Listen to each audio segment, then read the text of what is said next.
এই দেখো গাইস, আমরা সকাল সকাল রেডি হয়ে বেরিয়ে পড়েছি শিয়ালদা যাওয়ার উদ্দেশ্যে। তো ওখানে গিয়ে তোমার সাথে দেখা হচ্ছে, তোমরা দেখতে থাকো এবং সঙ্গে থেকো।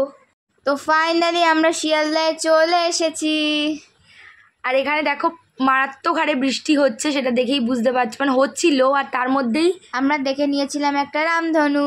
রামধনুটা নাকি আগে খুব স্পষ্টভাবে উঠেছিল, সেটা দুষ্টুরা দেখেছিল, বাট আমি আর বাবা দেখিনি। তারপর এখানে গাড়ি নেওয়ার জন্য এদিক ওদিক করাতে আলটিমেটলি আমরা একটা গাড়ি পেলাম, সেটা হচ্ছে বাস। কারণ গাড়ি বুক করে আমাদের ক্যান্সেল করতে হয়েছে, এত বাজে অবস্থা। কারণ ট্রেন টাইমও ছিল, আমাদের তাড়াতাড়ি পৌঁছতেও হতো, তো বাসটাও পেয়ে গেছিলাম টাইমেই।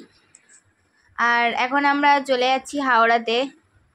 তো হাওড়াতে ওই যে হাওড়া দেখা যাচ্ছে, আর এখন আমরা আছি হাওড়া ব্রিজের ওপর। এপাশ দিয়ে নদীটা দেখতে কত সুন্দর লাগছে গাইস। তো এখানে দেখো আমরা কিন্তু হাওড়ায় চলে এসেছি, পেছনে ব্রিজ, সামনে স্টেশন আর ট্রেন। চল আমরা ট্রেনে উঠে এবার আমাদের গন্তব্যস্থলে যাওয়া যাক, চলো। A few moments later.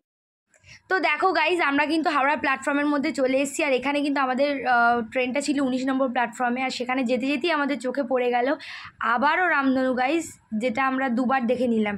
আর কালারটা দেখো কত সুন্দরভাবে বোঝা যাচ্ছে। তো চলো এবার প্ল্যাটফর্মের দিকে যাওয়া যাক। 1 hour later. আমাদের ট্রেন ছেড়ে দিয়েছে। এখানে দুটো ট্রেন একসাথে চলে যাচ্ছে। তো তারপর দেখো আমরা ওই ট্রেন দেখতে দেখতে, আর আমরা সবাই মিলে দেখো এখন ট্রেনে বসে বসে একজন ঘুমাচ্ছে, দেখতে পাচ্ছি একটা দাদা আর কি। ওটা কিন্তু আমাদের সঙ্গে ছিল না, মানে একই কম্পার্টমেন্টে পড়েছিল। দাদাটা খুব ভালো, আমাদের সাথে লুডো খেলছিল। আর ওপর যে দাদাগুলো ছিল তারাও সবাই একসাথে মিলেমিশে খেতে খেতে, ছোলা খেতে খেতে, চা খেতে খেতে সব আমরা একসাথে দীঘার দিকে রওনা দিলাম। আর তারপর এখানে একটু ঝামেলা মতো হচ্ছিল। মানে ট্রেন মানেই জেনারেল কম্পার্টমেন্ট মানেই ঝামেলা। আর আমরা জেনারেল কম্পার্টমেন্টেই গেছিলাম, কারণ খুব তাড়াতাড়ি আমাদের মানে হুট করেই প্ল্যান হয়েছিল দীঘায় যাওয়ার। তো যার কারণে আমরা জেনারেল কম্পার্টমেন্টেই যেতে হয়েছিল। আর এই জেনারেল কম্পার্টমেন্টে যাওয়া মানেই এই ঝগড়া ঝামেলা লেগেই থাকে। যাই হোক, তো তারপরে এখন ঝগড়া ঝামেলা খুবই কষ্টে মেটানোর পর আমরা এখন এখানে লুডো খেলছিলাম, দেখো গাইস। তারপর আমি খেলতে খেলতে, তারপর আমার পাশে দাদাটা বসেছিল, দাদাটাও খেলা শুরু করেছিল। আর ওখানে দেখো তোমাদের দুষ্টু কী করছিল। আর এইখানে দেখো ট্রেনের হচ্ছে এটা আমি দেখছিলাম যে কত দূর কী হয় আর কি। দেখো গাইস, এখানে কিন্তু দীঘার বেশি দূর বাকি নেই। 2 hours later. তারপরে আমরা ফাইনালি নেমে গেলাম গাইস। আর এখন দেখো, দেখতে পাচ্ছ ওইখান থেকে কি দেখা যাচ্ছে স্টেশন দিয়ে? দীঘার মন্দির, জগন্নাথ মন্দির। তো তারপর এখানে আমি ব্যাগ নিয়ে দেখো চলে যাচ্ছিলাম। আর এখানে কী হারে মানে ট্রেনে ওঠার জন্য কী হারে ভিড় হচ্ছিল দেখেছো। আর একটা বাচ্চাকে নিয়ে কীভাবে উঠছিল এরা। তো যাই হোক, এত রিস্কে ট্রেনে ওঠাটা ঠিক নয়, কারণ এই বাচ্চা নিয়ে বিশেষ করে। তারপর দেখো ভিড়, মানে যে ট্রেনে আমরা এলাম ওই ট্রেনটাই আবার রিটার্ন করবে। তো যাই হোক, তারপর এখানে অনেক ভিড় কাটিয়ে আমি এখানে চলে যাচ্ছিলাম। ওই যে দূর দিয়ে আমাদের দীঘার জগন্নাথ মন্দির দেখা যাচ্ছে। যার কারণে এত দূরে ছুটে আসা, অ্যাকচুয়ালি দীঘায় আসার অনেক দিন ধরে ইচ্ছা ছিল। আমরা কিন্তু পাক্কা 5 বছর পরে এসেছি, তখন বোন অনেকটাই ছোটো ছিল, আর আমিও কিন্তু ছোটো ছিলাম। আর তারপর দেখো এখানে 5 বছর পরে কিন্তু আমরা চলে এসেছি। এখানে অনেক কিছুই চেঞ্জ হয়ে গেছে, বাট কিছু কিছু জিনিস আমার মনে আছে। তারপর এখানে আমরা টোটোয় উঠে যাচ্ছিলাম, কিন্তু তারপরে ফাইনালি মনে হলো যে টোটো করে যাব না। তারপর আবার সব জিনিসপত্র নামিয়ে আমরা হেঁটে হেঁটে গেছি। 3 hours later. তো তারপরে ফাইনালি আমরা ঘরদোর ঠিক করার পর আমরা চান দান করে এসে খেয়ে নিচ্ছিলাম কিন্তু মটকা মালাই, যেটা কিন্তু আমার খুবই ফেভারিট। কারণ এই মটকা মালাইটা গরমের সময় না খেলে আমার প্রাণ জুড়ায় না। আর আমরা কিন্তু সমুদ্রে চান করতে গেছিলাম, কিন্তু ক্যামেরা তোমাদের নিয়ে যেতে পারিনি, তাই আমি তোমাদেরকে সমুদ্রটা দেখাতেও পারিনি। আর আমাদের সমুদ্র থেকে আমাদের হোটেলটা ছিল কিন্তু খুবই খুবই কাছে। আর মন্দির থেকে ছিল 5 মিনিটের হাঁটা পথ, ওই 4 থেকে 5 মিনিট। আর স্টেশন কিন্তু ছিল পাক্কা 2 মিনিটের পথ। তাহলে কতটা কাছে আছি গাইজ, তাহলে ভাবতেই পারছো। তোমাদের যদি হোটেলের ঠিকানাটা লাগে অবশ্যই আমাকে কমেন্ট করো, আমরা বলে দেবো। আর তারপরে দেখো এখানে কিন্তু আমরা খেয়ে নিচ্ছিলাম ডিম সেদ্ধ, আলু সিদ্ধ, ভাত। Later. তো এখানে আমরা সবাই রেডি হয়ে গেছি বেরোনোর জন্য ঘুরতে। আর কোথায় যাব আমরা? অমরাবতী পার্কে যাব।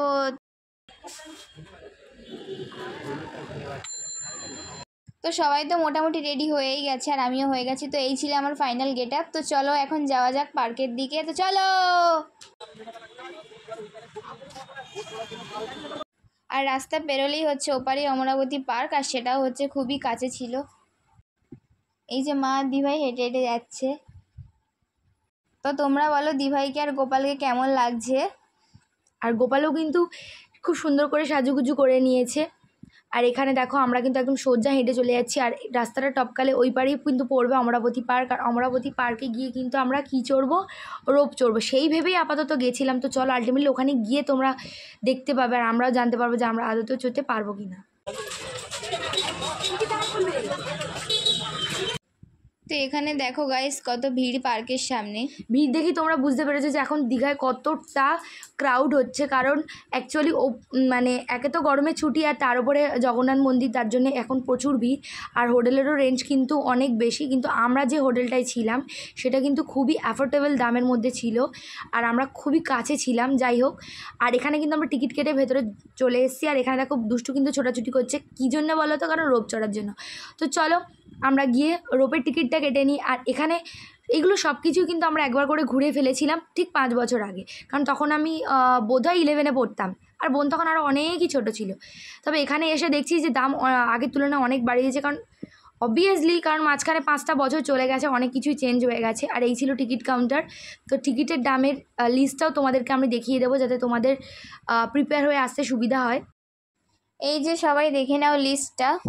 তো তারপরে আমরা এখানে ফাইনালি টিকিটটা কাটার জন্য দাঁড়িয়ে গেছিলাম, কারণ অনেক ভিড় ছিল, তো যার কারণে টিকিটটাও একটু বন্ধ রেখেছিলো। তারপর আমরা ফাইনালি টিকিটটা পেলাম। চলো এবার রোপের দিকে যাওয়া যাক। ইয়ে, আমরা এখন রোপ চড়তে যাচ্ছি।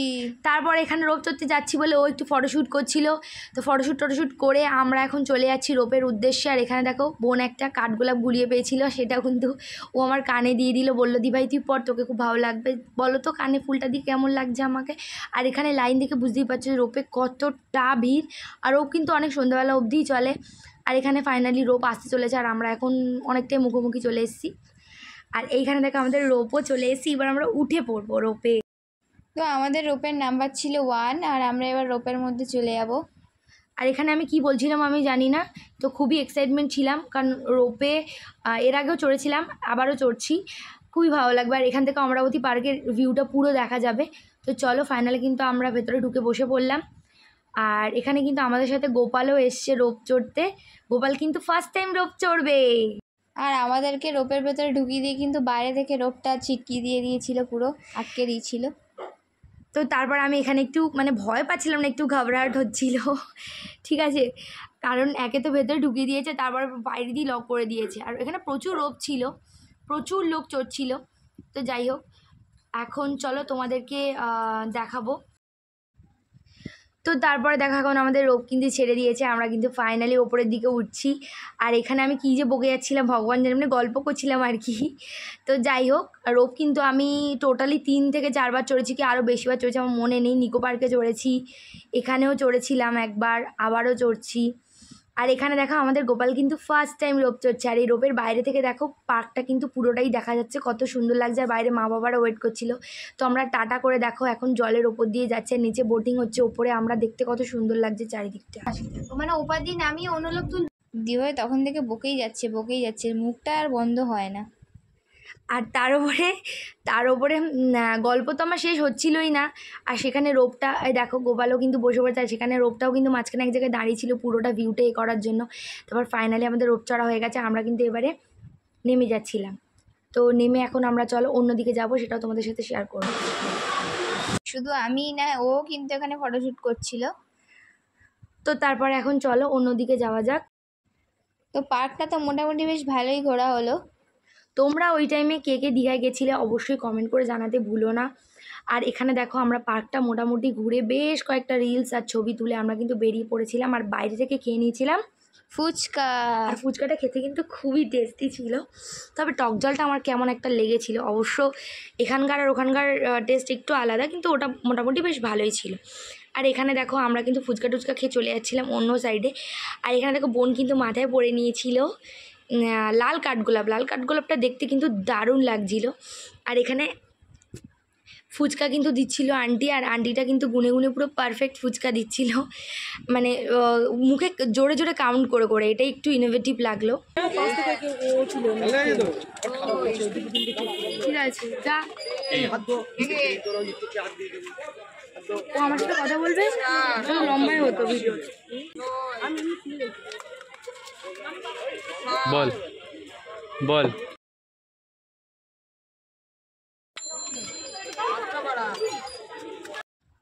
চলো ফাইনালি এবার যাওয়া যাক জাহাজ বাড়ির দিকে। তো আমরা এখন জাহাজবাড়ির মধ্যে চলে এসেছিলাম, আর এখানে সামনে লাইটটা এত সুন্দর করে দিয়েছিল, দেখো দূর থেকে কি সুন্দর চকচক করছে। আর হ্যাঁ দেখো আমরা এখন ভেতরে চলে যাচ্ছি এই জাহাজ বাড়িটার। তো ভেতরে গিয়ে রিলস টিলস করে একটু ফটো শ্যুটিং করে আমাদের বেশ ভালোই লেগেছিলো। তো ভেতরে কিছুক্ষণ টাইম স্পেন্ড করে আমরা চলে এসেছিলাম বাইরে। আর বাইরে এসে বাজারের মধ্যে দিয়ে আমরা কিন্তু চলে যাচ্ছিলাম আমাদের হোটেলের উদ্দেশ্যে, কারণ আপাতত আজকের জন্য মানে আমাদের ঘোরাটা শেষ।